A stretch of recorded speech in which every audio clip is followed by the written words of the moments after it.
Adam and Eve had a son and called him Cain.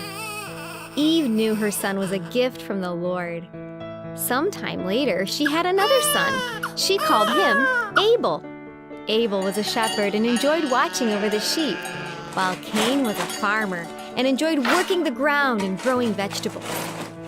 When it was time to give an offering to God, both boys brought something to offer up to God.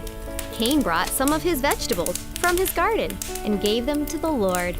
But Abel brought the first and best of all his sheep. The Lord accepted Abel and his offering, but he did not accept Cain and his offering. So Cain was very angry and turned his face away from God. Then the Lord said to Cain, "Why are you so angry? And why have you turned your face away?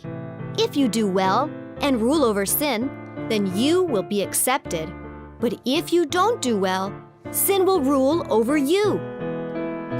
Later, when Cain and Abel went out into the field, Cain rose up and killed his brother.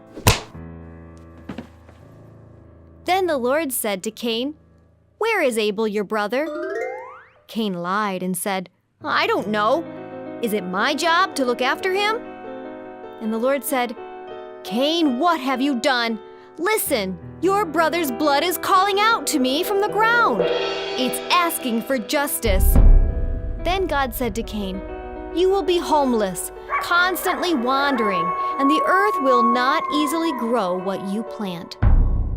Cain said to the Lord, "This is too much. I can't stand it. You mean you're driving me away? Where am I going to go? If you are not with me, anyone who finds me will kill me." Then God declared that if anyone killed Cain, their punishment would be 7 times greater than Cain's curse. It was a warning to others not to harm him. So Cain went out from the Lord towards the east and lived in a land called Nod. There he married a woman, and their first son was named Enoch. Adam and Eve must have been very sad after the death of their son Abel. But God comforted them and gave them another son. They called him Seth. He did what was right before God, like his brother Abel. Both sons continued to have children and populated the earth. Some of their descendants were righteous, and some were very wicked.